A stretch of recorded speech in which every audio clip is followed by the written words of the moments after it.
এই বিডিআরের ঘটনা হাসিনা আসার 1 মাস পরেই কেন ঘটলো? হাসিনা সব কিছু জানতো, 4 জনে সেদিন ডিনারে কেন যায়নি? এটা চলে এসছে এর আগে, আমি ছিলাম, আমি গিয়েছি, হাসিনা ছিল, হাসিনাও গিয়েছে। এইবার কেন হাসিনা গেল না? তারপরের দিন কেন ঘটনা ঘটলো? হাসিনা এবং মঈনুদ্দিন এটা জানতো এবং তারা এর জন্য দায়ী, এটা মানা যায় না। কাজেই হাসিনাকে একদিন জবাব দিতেই হবে এটার জন্য।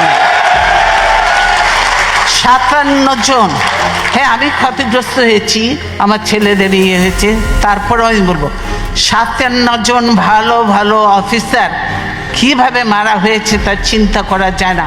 তাদের পরিবারদের সঙ্গে যে আচরণ করা হয়েছে সেটা চোখে দেখা যায় না। আমরা 57 জন অফিসারকে করে কাউকে পুড়িয়ে ফেলা হয়েছে, কাউকে গার্বেজের ভিতর দেওয়া হয়েছে, কাউকে আর এর সঙ্গে জড়িত ছিল আরও। আপনারা জানেন যে একজন ছিল, সে র্যাবে আমরা নিয়েছিলাম, লোকটা খুব ভালো ছিল, শায়েক আব্দুর রহমান গুলজার, আপনারা জানেন। গুলজার ধরেছিল ওই শায়েক আব্দুর রহমানকে, তার জন্য রাগ ছিল ওই মির্জা আজমের, তার বোনের জামাই ছিল, তার জন্য গুলজার সন্ধ্যা পর্যন্ত র্যাবকে, মোইনকে, অমুককে বারবার ফোন করেছে, হেল্প হেল্প হেল্প, সাহায্য চেয়েছে, কিন্তু কেউ এগিয়ে আসেনি। কি বলে, র্যাব আর্মি যে বসে আছে কিন্তু পারমিশন পাচ্ছে না, র্যাব ঢোকার পারমিশন পাচ্ছে না। পিলখানায় যদি তারা ঢুকতে পারতো, আমি মনে করি এরকম নয়, 2-1 জন মরতে পারতো, কিন্তু সব অফিসারকে আমরা বাঁচাতে পারতাম। দেশের এটা ছিল অ্যাসেট, আজকে দেশকে ধ্বংস করে দেওয়া হচ্ছে, আর্মিকে শেষ করে দেওয়া হয়েছে। এর জন্য অবশ্যই তারপরে তদন্ত কমিটি করে তদন্ত থেকেও বাদ দেওয়া হয়েছে। এমন সব লোকজন দিয়ে তদন্ত করতে যাকে দেয়া হয়েছিল সেটা তাকে করতে দেয়া হয়নি। তারপরে সে তাকে বাদ দিয়ে আরেকজনকে দিচ্ছে, দলীয় লোককে দিয়ে করে কোনো রকম নাম কাস্তে লোক দেখাতে হবে, সেটা করেছে। কে করেছে? তাদের লোক। এইটা বুঝতে পারছেন। কাজে বিডিআর ঘটনার সঙ্গে হাসিনা এবং মঈনুদ্দিন সরাসরি জড়িত। তারা এদেরকে নিয়ে একসঙ্গে শেরাটন হোটেল থেকে খাওয়া এনে খেয়েছে। তাদের যে তখন একজন ছিল, কি দিদি ছিল না কি ছিল, কি না, তৌহিদ তখন কোথায় ছিল? হাসিনার ওখানে ছিল না? নিজের পরিচয় দিয়ে গেছে, একসঙ্গে খাওয়া দাওয়া করেছে, সব কিছু করছে, ভালো কাজ করেছে, বাবা দিয়ে পাঠিয়ে দিয়েছে। এই হলো অবস্থা।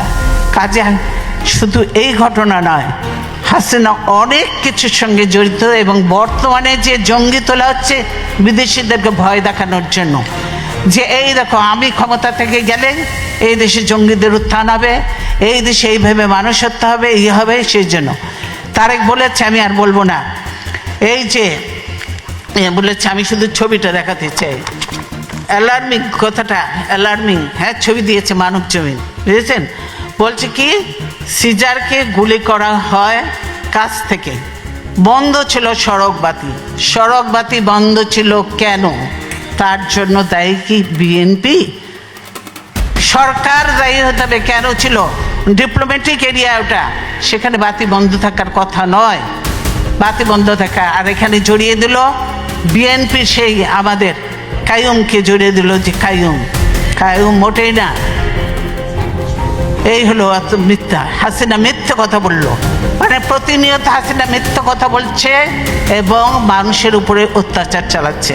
তাই আমরা বলতে চাই, আল্লাহ আছেন, আল্লাহ অবশ্যই দেখছেন, আল্লাহ বিচার করবেন। এবং আপনাদের বলবো যে আপনারা সকলে বুদ্ধিমান, বিবেকবান, শিক্ষিত এবং এমন এক দেশে আছেন যে দেশে গণতন্ত্র, মানবাধিকার সব কিছু আছে এবং এদের কতগুলো সিস্টেম যে এত ভালো লেগেছে আমার কাছে। আমি মনে করি যে এগুলো আমাদের দেশেও চালু করা উচিত এবং সুযোগ হলে ইনশাল্লাহ আমরা করব সেগুলো, তাদের কাছে আরও শিখে প্রশিক্ষণ নিয়ে করব। কাজে আমি আর বক্তব্য দীর্ঘায়িত না করে, আমি আপনারা কষ্ট করে এসেছেন, আপনাদেরকে ধন্যবাদ জানাই। অবশ্যই আপনারা দেশে আজকে, আমি সাংবাদিকদের কথা বলতেই পারিনি, সাংবাদিক আজকে মাহমুদুর রহমান জেলে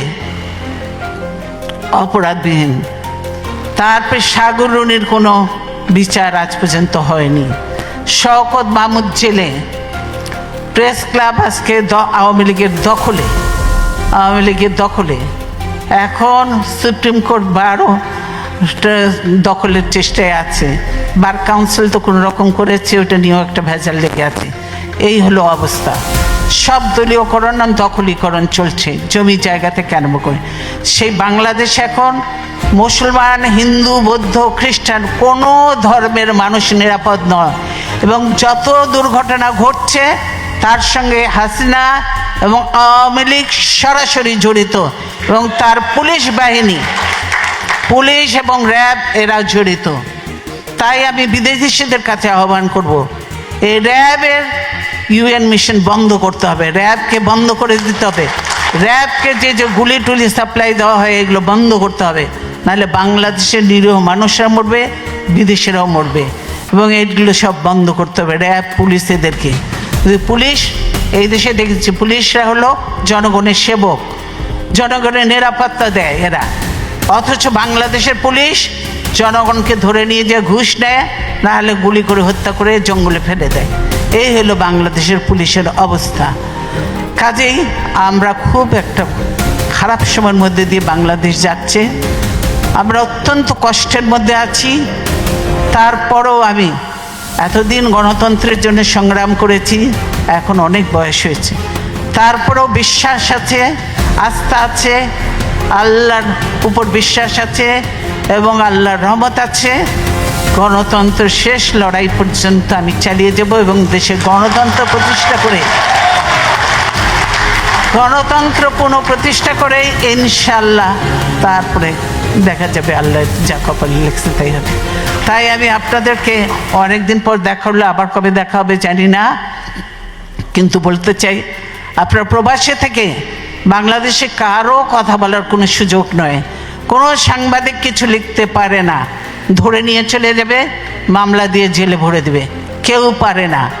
যা দুই চারটা কথা আমি বলি, ধরলে ধরুক, কিছু আসে জানে, ভয় পাই না। প্রবাসে আপনারা আছেন এবং আপনারা কিছু কথাবার্তা বলবেন, টকশো, এখন টকশোতে যেতে পারে না, আপনারা কথাবার্তা বলবেন, আপনারা লেখালেখি করবেন, আপনারা একটু জানাবেন, সেটাই করতে হবে। কাজে প্রবাসে আমরা বলি যে আপনার সোশ্যাল মিডিয়াটাকে আপনারা বেশিভাবে এটাকে কাজে লাগান, এবং এটা দিয়ে যেমন মিশরে সেই কি স্প্রিং রেভলিউশন হয়েছিল, বাংলাদেশেও এটা দিয়ে রেভলিউশন করা সম্ভব এবং গণতন্ত্রকে ফিরিয়ে আনা সম্ভব। তাই আমি আমার বক্তব্য দীর্ঘায়িত না করে আপনাদের সকলকে, আপনাদের অনেক মূল্যবান সময় দিয়েছেন, সেই জন্য আপনাদেরকে ধন্যবাদ জানিয়ে আজকের মতো বিদায় নিচ্ছি। ইনশাআল্লাহ ভবিষ্যতে আল্লাহ যদি জীবিত রাখে তাহলে আবার দেখা হবে। ধন্যবাদ।